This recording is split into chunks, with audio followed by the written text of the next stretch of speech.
Hey everyone, Dmitry the Russian is back with another issue of my Russian news, and it is, of course, completely about mobilization. I'm going to tell you a lot of interesting things, I think, that you will not read anywhere in English, and even in Russian, I would say.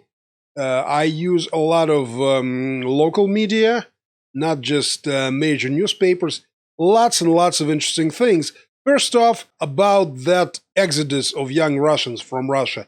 It did take place. It's not a fantasy.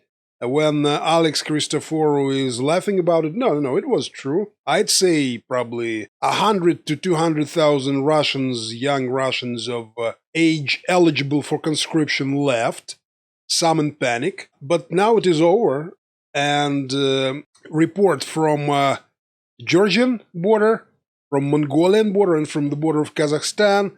Well, it says here that you can pass through customs points, through points of entry into Georgia.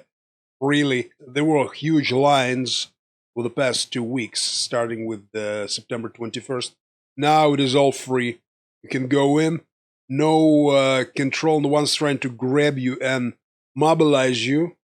Same with the Mongolian border, with Siberia, with Siberian regions. Here is the guy from Ulyanovsk, which is it's a city on the Volga River. He is saying that it's easy to enter Mongolia, no queues. An FSB guy at the control point said that no one's going into Mongolia for the past several days.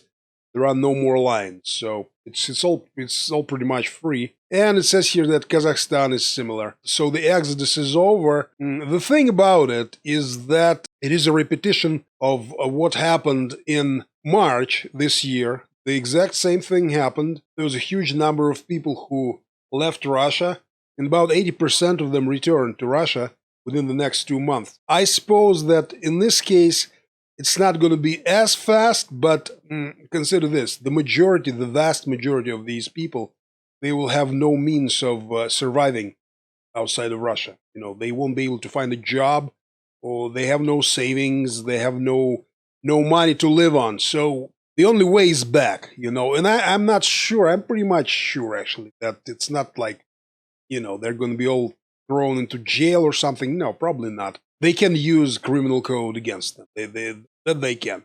But I think the powers that be will be lenient. I suspect. So it was a way to let the steam out, and they let the steam out. So far, so good. There are some excellent proposals being made that I want to point your attention to, as there are quite a few people who watch this channel who want to live in Russia.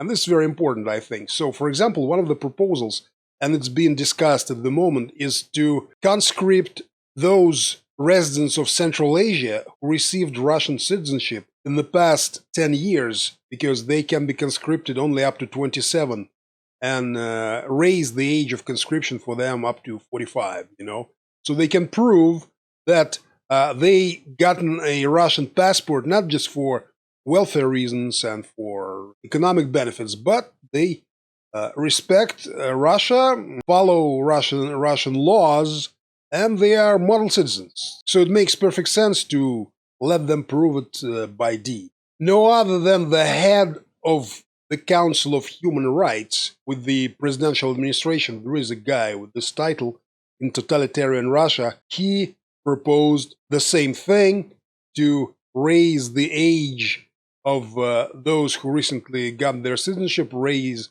the age of conscription to 45 or 50, which is, I think, only proper. And there are some measures taken towards those freshly mobilized.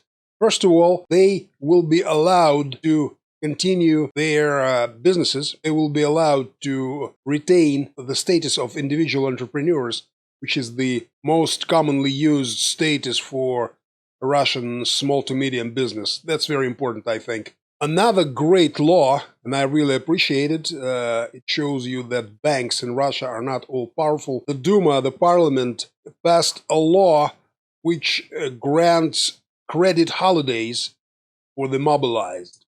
So basically, you can declare a holiday on your mortgage, on your credit card debt, so which is a great thing. And there are great proposals made, they're really radical. There is more and more freedom of speech, paradoxically, is getting more and more leeway in Russia. People are discussing things that they could discuss on Telegram, for example, a year ago, or between themselves. Nobody prevented them from it. But now it's on state TV, major media. For example, this is Ramzan Kadyrov, the president of Chechnya, one of the most influential Russian politicians, and he just proposed a great thing. He said, let us send to the front half of 2.5 million people in so-called strength ministries like FSB, Attorney General's Office, the Ministry of Extraordinary Situations, people who guard prisons. There are 2.5 million of them in Russia. Lots of people are guarding Mother Russia, and he's saying just let's send half of them to the front. They're all semi-military, so why not do it?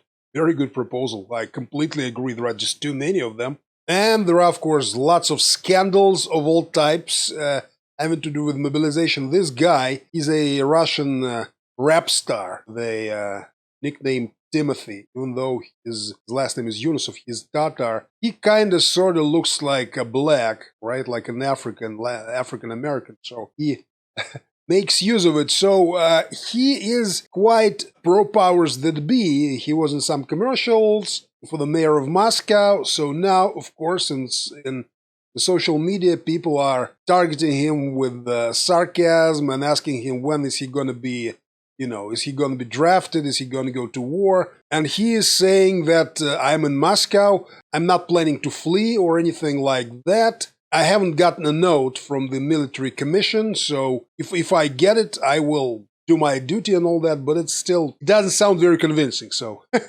as far as funny things Russian style are concerned, there is a major Russian advertising platform, Avito, and people were placing advertisements for forest hideaways, like a forest hole in the ground with a roof where you can hide away from troubles for 200 to 250,000 rubles. Yeah, that's quite funny.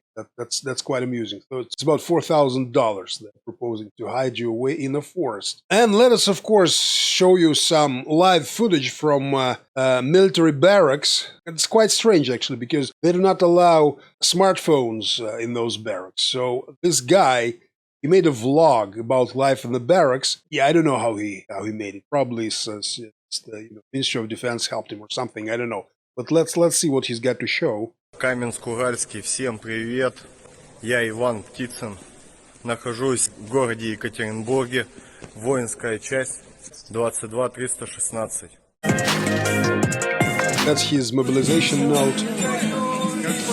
And he's now going to show the barracks, what it's like inside. So this is how they are inside. Well, I mean, it does look plausible. I wasn't expecting to see, like a horrible pile of garbage. Those are food basins for washing feet. That's for washing your face, your lockers. Где-то сказали, есть душ. And he's saying that there are showers somewhere, I would say. Yeah, those are showers. So that's how it is here. And there is other footage. Not so lucky. People are not so lucky. Actually, the same region in the Urals. They're burning fires to warm themselves up. And I don't know. Are they sleeping in the streets? I saw some other footage showing people sleeping in school athletic halls or something. Yeah, and there is a very interesting piece on how powers that be react to videos showing people warming themselves by fires. So here's the case of a guy who sent out these videos, and Ministry of Defense informed the public that they called him for a chat, for a talk. Got all the clarifications from him and let him back to where he was in the military. He wasn't arrested or anything. Powers that be are quite lenient. They do not want to unduly trouble people. That's a reasonable way to treat the problem, because there are problems. Of course, there are problems. It just shows you the atmosphere. And to finish off with this stern-looking gentleman, this is Vladimir Solovyov, one of the most popular state TV anchors in Russia. He does the nightly talk shows and all that. So he proposed to execute by shooting or send to the Donbass a military commissar from Novosibirsk who was giving out wrong mobilization notes to people. This guy, his last name is Karelin, he was a military commissar in Novosibirsk, probably is still. He sent a draft note to a musician. This musician was sick. He had documents to prove his sickness. He complained that this gentleman Karelin was trying to draft him. And this Karelin guy, he still drafted him. And he justified his unlawful actions by saying that I drafted him because this musician guy complained about me. So Solovyov is saying that we should either execute him by shooting or send him to the front, to Donbass. That's the spirit today in Russia.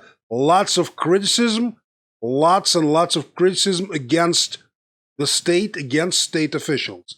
They're very unpopular people these days. This guy, he's very smart. He always feels where the wind blows. He's very, very intelligent. Last year, he was a fiery proponent of using liquid medicine for combating a disease you all know about. So now he's for shooting the military commissar, which is not a bad thing from my point of view. I like radical, to be honest. So, ladies and gents, Russia is puffing along. To conclude, nothing horrible happened yet. We will see where it goes further down the road.